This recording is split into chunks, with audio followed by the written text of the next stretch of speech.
Olá, irmãos e amigos, que a paz do Senhor esteja no seu coração, na sua família, que esse dia se transforme num dia grandioso e abençoado para todos nós. Essa semana, o noticiário nacional e internacional foi sacudido pelas declarações do presidente do Brasil.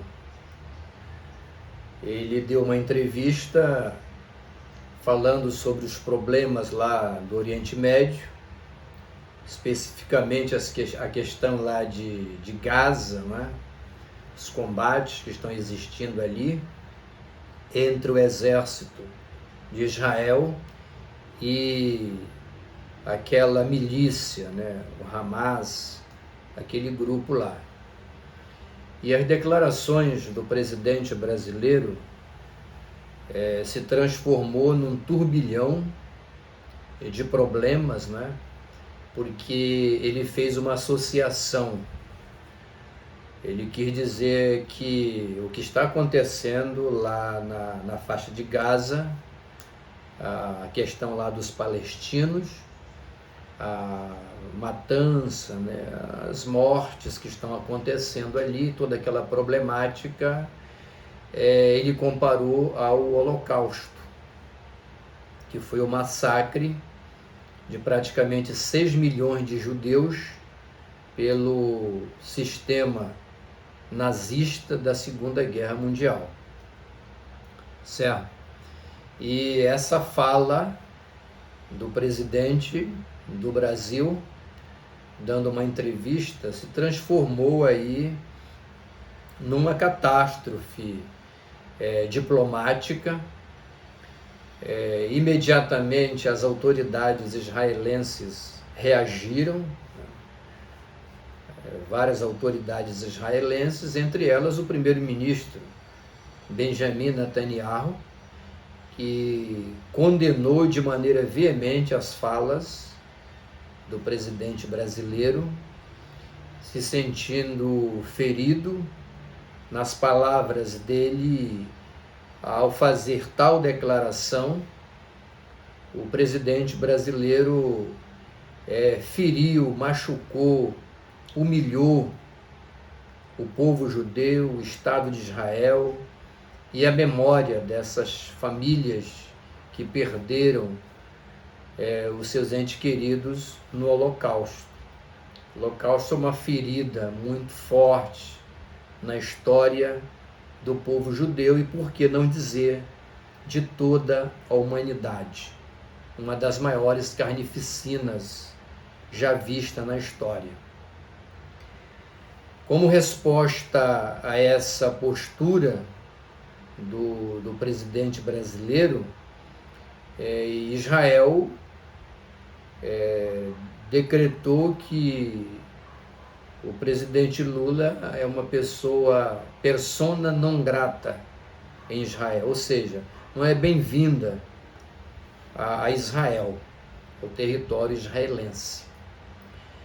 Essa expressão persona non grata no direito internacional, nas relações diplomáticas, é uma declaração de repúdio. O Estado lá, no caso Israel, considerou que o presidente da República Brasileira ultrapassou todos os limites, o limite da sanidade, da proporcionalidade, por aí vai. E o governo brasileiro também reagiu, né? Mandou chamar o embaixador de volta. Israel também convocou lá o embaixador do Brasil e, segundo o noticiário, fez lá uma exposição pública e coisas dessa natureza aí. Então o caos, né, está instalado, há uma crise diplomática entre os dois países, Israel e Brasil. Isso está sendo discutido no parlamento brasileiro. Várias autoridades já se manifestaram, né, sobre isso, e então a crise está estabelecida aqui. Nesse vídeo, eu gostaria de fazer uma análise, não apenas política, mas teológica, desse episódio que está diante aí dos nossos olhos, dessa crise diplomática.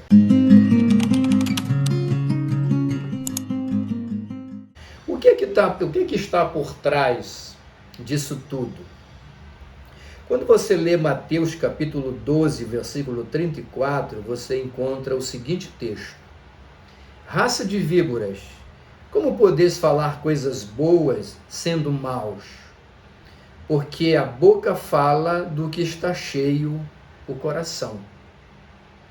Essa é a parte teológica que eu quero focar aqui nesse contexto, nessa crise diplomática entre Israel e o Brasil. Quando nós integramos um sistema, nosso posicionamento, ideias estarão sempre atrelados a esse sistema. Isso é uma verdade.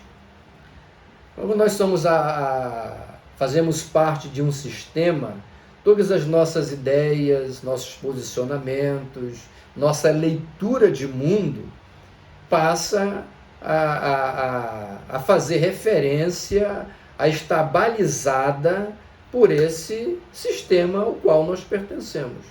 Seja ele um sistema político, religioso ou filosófico. Você faz parte do sistema e por ele é beneficiado, a tendência natural é você defender esse sistema, essas ideias, né? Esses posicionamentos. Então vamos lá, né? O presidente Lula, ele faz parte de um sistema político de esquerda, né? Isso é público e notório para todos nós. E quase que toda a esquerda, nós podemos dizer que todo mundo de esquerda alimenta sentimentos antissemitas, anti-judaísmo, anti-Israel e por aí vai. Não se pode afirmar isso, não é? Seria desproporcional.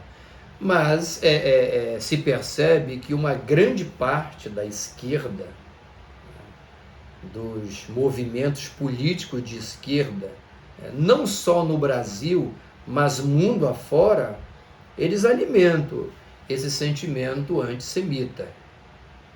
E o Lula, nosso presidente aí, ele faz parte desse sistema de esquerda. Então é natural que ele tenha esses posicionamentos, esse posicionamento antissemita. E o motivo é o seguinte: a esquerda brasileira, por exemplo, parte dela, vê Israel como um Estado imperialista, dominador, né? E por conta desse posicionamento, eles têm assim uma certa aversão ao Estado de Israel. Isso é público e notório. Em alguns momentos da política brasileira, o Brasil já votou na ONU contra Israel. Recentemente houve aí aquela questão da África do Sul, que entrou com uma ação no Tribunal de Haia, e o Brasil referendou aquilo ali. Mas já houve casos muito antes de estourar essa problemática lá entre Israel e Hamas, o governo brasileiro de esquerda, entendeu? E já em vários momentos demonstrou esse seu posicionamento anti-Israel. Isso aí é claro. Isso não é uma coisa de agora. Não é por causa da guerra lá que o Brasil, o governo brasileiro, com a liderança de Lula e seu partido, não é de agora que eles passaram a ter esse posicionamento. Isso é muito anterior, tá certo? Então todo esse sistema que o Lula faz parte tem esse sentimento antissemita. Então ele não se equivocou, ele não disse, porque falou de improviso, ele se equivocou, não usou bem as palavras, foi infeliz no uso das palavras. Não, não é nada disso. É um posicionamento político que ele tem, fruto dessa identidade que o presidente Lula tem nas convicções políticas. Ele tem um posicionamento e esse é o posicionamento dele. A problemática aí é que quando ele faz uma declaração dessa, ele não está emitindo apenas uma opinião pessoal. Não é a opinião do Luiz Inácio. Não, é quando ele fala, aonde falou e na condição que falou, ele está representando todos os brasileiros. Ele está falando em nome do Estado brasileiro. E isso toma uma configuração muito mais séria de quando alguém dá uma opinião particular sobre determinada coisa. Quando o presidente da República fala investigo da autoridade de presidente da República, ele está falando em nome do Estado brasileiro, portanto, em nome de todos nós. Tá certo? E como eu já disse, esse antissemitismo ele está presente não só aqui, mas no mundo todo. Agora aumentou devido a essas problemáticas lá. Tá? E a gente percebe que o posicionamento é puramente político. A gente sabe, né, que o presidente brasileiro ele não é assim um amante apaixonado pelos direitos humanos, porque aqui está se utilizando a questão palestina, não é, como pano de fundo. Mas a gente sabe que não é. Essas declarações, elas não são fruto da paixão, né, do amor que se tem pelos palestinos, pelas pessoas sofridas, menos favorecidas politicamente no mundo, não. Não é isso, não. Não é isso, não. A gente sabe, qualquer pessoa, quando você olha o que está acontecendo na faixa de Gaza, ali naquela guerra, qualquer pessoa que tem coração fica condoído com aquela situação. Independente de quem seja, se você é de direita, de esquerda, se você é cristão, se você é ateu, se você, seja lá o que for. Qualquer pessoa que tenha coração, ela fica condoída. É de chorar o que está acontecendo ali. Você olhar e ver o sofrimento daquelas crianças, daquelas pessoas, idosos, que tem que estar se deslocando para outro lugar, vivendo ali debaixo de bombardeio diário, entendeu? Sem parar, e o problema de fome, o acesso ao alimento que não tem como deveria ser. Isso é uma mazela dolorosa que agride a alma de qualquer um ser humano que tenha coração. Mas quando o presidente brasileiro fala isso, ele não está tomado por esse sentimento. O discurso dele é puramente político. E por que eu estou falando isso? Por que estou dizendo que ele não é assim um amante apaixonado dos direitos humanos? Porque o mesmo presidente que fala isso tudo como que está defendendo a causa palestina, é o mesmo presidente que faz afagos para ditadores sanguinários, como Ortega lá da Nicarágua, que inclusive persegue cristãos, não é? O outro aqui, o Maduro aqui da Venezuela, e outros, e outros, e outros. A gente sabe que há essa paixão por essas pessoas, que são sanguinários, que massacram o seu povo e que matam o seu povo de fome. Quantos venezuelanos nós temos aqui no Brasil fugindo dessa situação lá? Entendeu? Inclusive nós aqui em Belém do Pará, a Assembleia de Deus, estendemos a mão, recebemos imigrantes, entendeu? Dando café, almoço e janta por um tempo, não é? E é o mesmo presidente que discursa, né, em favor, entre aspas, da causa palestina, é o mesmo que pratica esses atos que eu estou lhe falando. Então, não é a questão humanitária, não é amor pelos mais sofridos, não. É uma declaração puramente política para manter o seu posicionamento político, né? Manter o seu posicionamento político alinhado àquilo que sempre foi e que sempre será. O que é uma decepção, porque, como foi dito, não é a opinião do presidente Lula, né? É alguém falando e investido de um poder político representativo, um chefe de governo e de Estado que está com a faixa presidencial aqui. Você está entendendo? A gente sabe que Israel é esse país aí, né, pequeno, abençoado, cresceu. É bom se dizer que Israel é o único país ali daquele conglomerado que é democrático. Né, que é democrático. Você pode exercer a sua fé lá. Tem algumas coisas, mas você pode exercer. Agora, vá ser cristão, exercer fé cristã em outros lugares por ali. É muito difícil. A repressão, entendeu? Então, Israel é esse estado aí.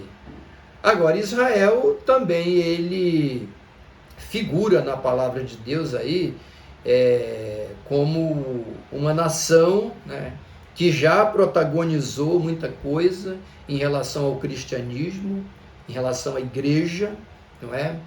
Mas existem profecias aí ainda que envolvem Israel para os últimos dias aí, questões escatológicas. Se fala de batalhas, Armagedon, né? Batalha de nações contra o Estado de Israel. O anticristo vai se levantar novamente contra esse Estado de Israel. E como é que ele vai fazer? O anticristo vai ser um político que vai nascer, o anticristo vai ser um homem que vai nascer do meio político para cumprir essa palavra profética. Israel estará no centro dessa operação militar mundial. E qual é o espírito que vai conduzir tudo isso? O espírito do anticristo. Também um espírito antissemita. Esse desejo, existem países no mundo, né, que tem o desejo da extinção do Estado de Israel. O grupo lá que invadiu, que matou, que sequestrou, ele prega isso. E muitos alimentam esse desejo. Esse sentimento antissemita é alimentado por isso. Essa aversão.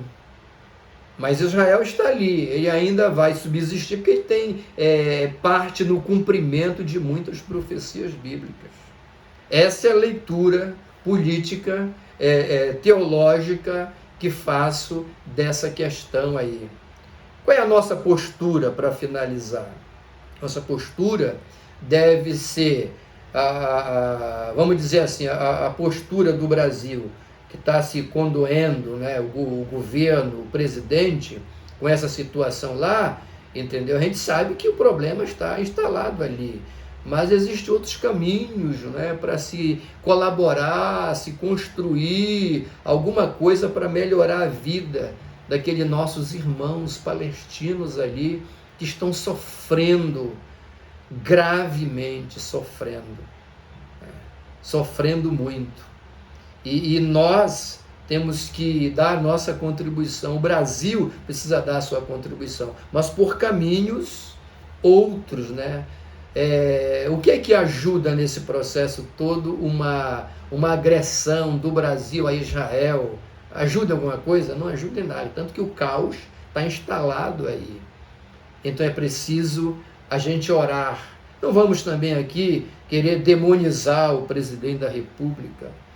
O Lula é um pecador, como eu, como você, que precisa de arrependimento, precisa conhecer, né, a palavra de Deus, conhecer o amor de verdade, entendeu? E nós precisamos orar por ele, orar pelo Brasil, orar pelo Estado brasileiro, orar por Israel e interceder para que caminhos sejam encontrados para a solução dessas crises políticas, humanitárias e diplomáticas. Esse é o nosso papel de igreja, não é também ficar aí endemonizando e falando coisas agressivas ao presidente, ao governo e aos ministros. Não, nós temos que entender isso como uma problemática que deve ser enfrentada. Como igreja, com o amor cristão que nós temos que ter essa postura. Esse é o caminho, mas essa é a verdade sobre o que está acontecendo aí. Que Deus te abençoe. Você brasileiro, cristão ou não, vamos levantar a bandeira da paz, do amor, da graça e procurar contribuir para um mundo melhor, um mundo mais fraterno, que é o que diz lá a Constituição de 1988. Que Deus te abençoe. Um carinhoso abraço do reverendo Ed S.